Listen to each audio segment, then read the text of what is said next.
Au Mexique, un explorateur découvre un crâne étrange en cristal. Est-ce un point d'entrée vers un autre univers? J'aime bien explorer. Et il n'y a rien de plus agréable que de faire des recherches dans la nature. Oh, vous avez entendu? Parfois on découvre des trésors qui dépassent l'imagination. D'autres fois, on trouve des choses qu'on préfère garder secrètes. En 1924, l'aventurier britannique Frederick Mitchell Hedges part à la recherche de trésors mayas au Belize, un petit pays d'Amérique centrale. Ce qu'il découvre est considéré par certains comme le plus important vestige archéologique jamais trouvé.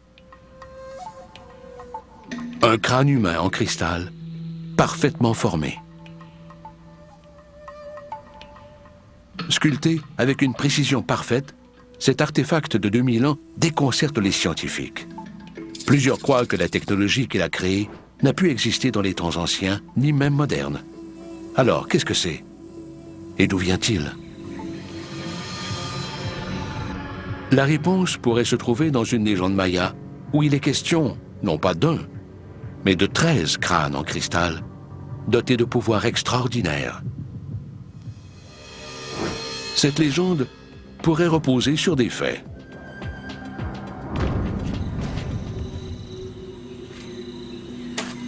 En 1994, l'archéologue amateur Nick Nocerino découvre dans l'état du Guerrero, au Mexique, un autre crâne parfait de dimensions humaines, sculpté dans du cristal.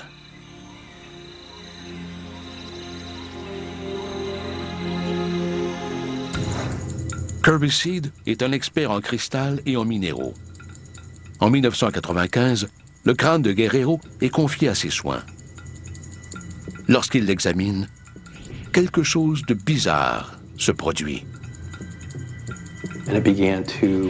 Il a commencé à me montrer des images de vie passée et de futurs que je pourrais tenter de réaliser. Ces images se sont transformées en visions. Je voyais des gens et des objets bouger. Il y avait du mouvement dans ces visions. Soudain, j'ai senti que je pénétrais dans cette réalité particulière et que je fusionnais mon énergie à la sienne. Kirby Seed croit que ce crâne a plusieurs autres pouvoirs. Le plus important est la capacité de nous faire accéder à un autre univers. Les crânes de cristal sont holographiques. Ils contiennent l'univers au complet. Selon une théorie récente de la physique, la théorie des cordes, il existe au moins 11 dimensions. Les crânes sont des portails vers d'autres dimensions, dans des univers parallèles. Les crânes de cristal possèdent-ils des pouvoirs étranges qui peuvent nous amener dans d'autres dimensions? Ou existe-t-il une autre explication à ce mystère?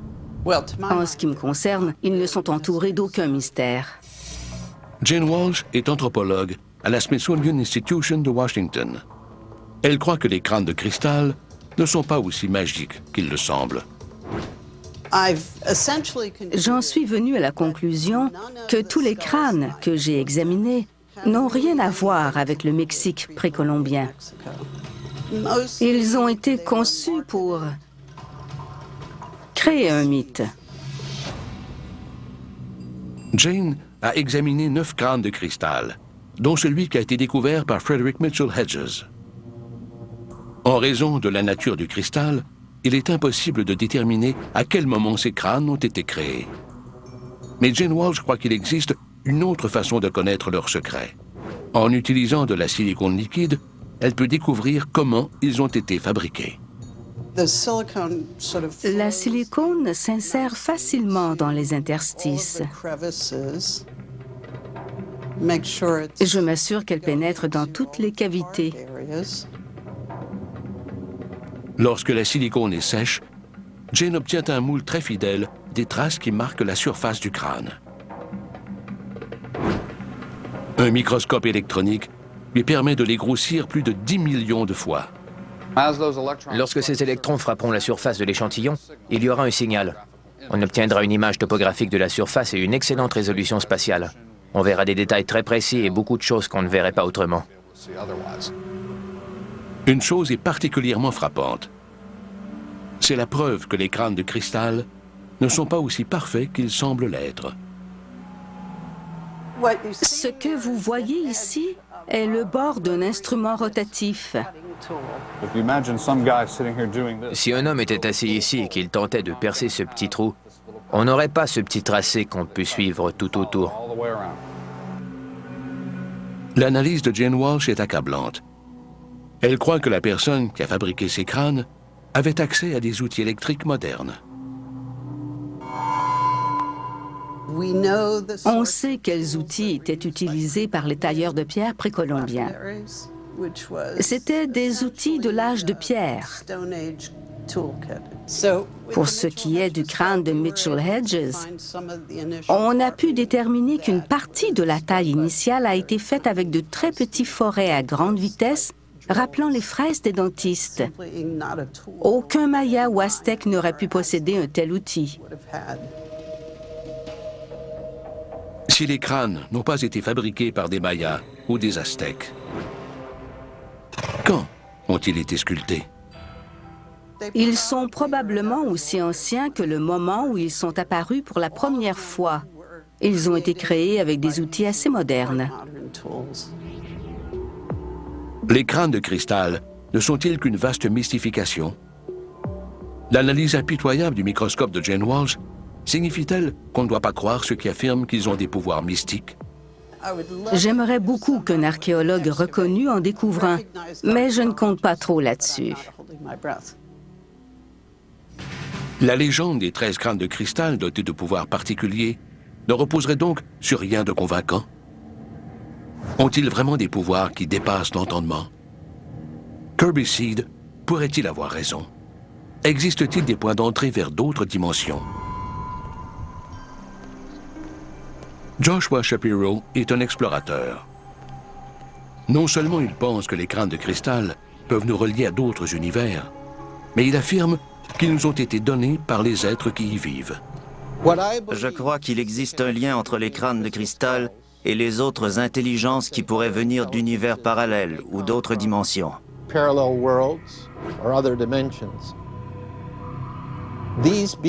Je pense que ces êtres ont apporté les crânes de cristal à l'humanité il y a très longtemps.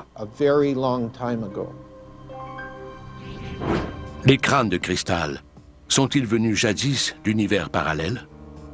Si oui, comment les êtres vivant dans d'autres dimensions les utilisent-ils pour se relier aux humains? Joshua Shapiro pense que cela dépend de la matière utilisée pour leur fabrication. Les crânes de cristal servent de porte dimensionnelle parce que le cristal de quartz peut exister simultanément dans plusieurs dimensions différentes.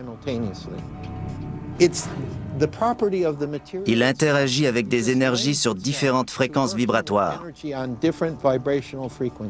C'est pourquoi il est un canal idéal. Le cristal de quartz vibrerait à différentes fréquences dans plusieurs dimensions? Insensé, non? En fait, des cristaux sont utilisés dans des appareils de communication, comme des radios, depuis près d'un siècle. On peut les faire vibrer à certaines fréquences spécifiques, ce qui leur permet de capter des émissions. Qui sait, un crâne de cristal pourrait être un téléphone interdimensionnel? Le cristal de quartz est une des matières les plus importantes de la planète.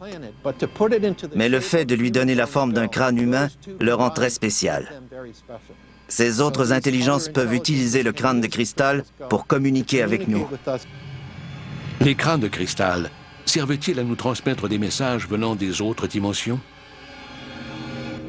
Et dans ce cas, qu'essaient-ils de nous communiquer?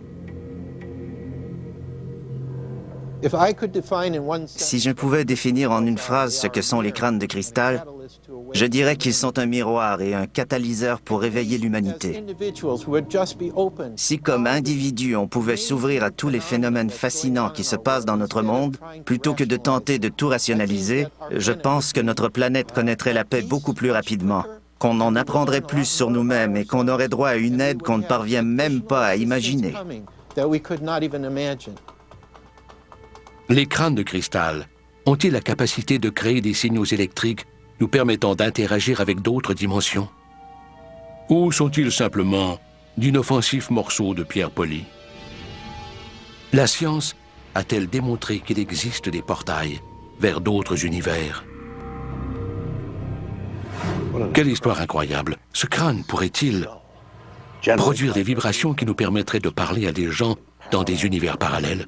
Pouvez-vous imaginer tout ce qu'on pourrait réaliser si on pouvait tirer profit de ces objets magnifiques d'une valeur inestimable? Oups!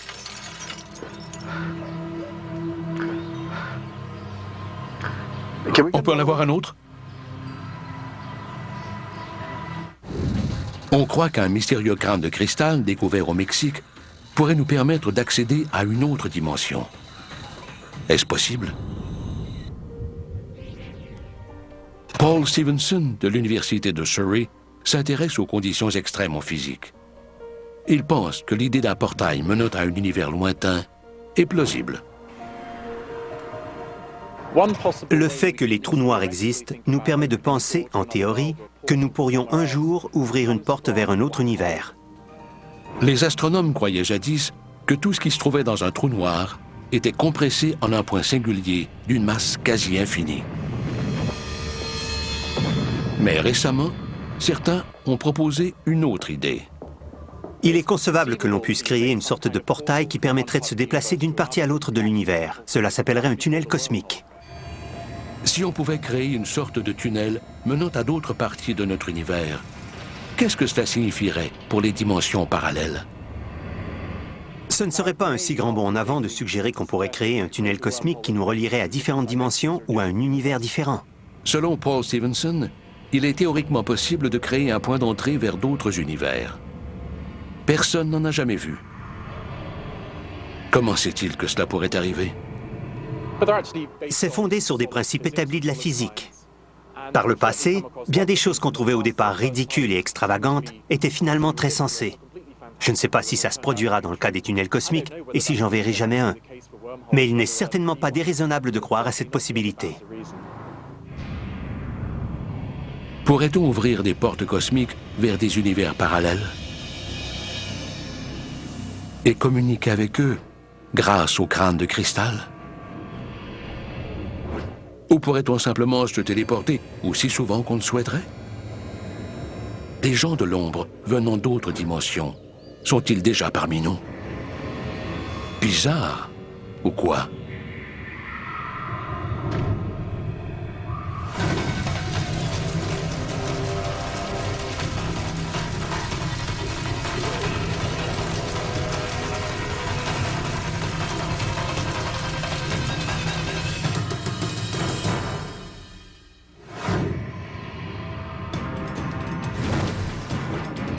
Nous venons de voir des histoires concernant des mondes parallèles. À New York, une femme a fait une rencontre terrifiante avec une ombre à forme humaine. Venait-elle d'une autre dimension?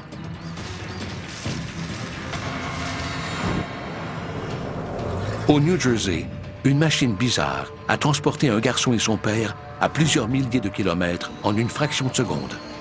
Ont-ils été téléportés dans un monde différent? Et au Mexique, une équipe a fait une découverte étonnante. Un crâne de cristal. Était-ce un point d'entrée vers un autre univers? Ces histoires sont-elles la preuve que des univers parallèles existent? Peut-on rejeter les affirmations de ceux qui croient qu'ils sont réels? À vous de juger. À la prochaine pour de nouvelles histoires plus bizarres les unes que les autres.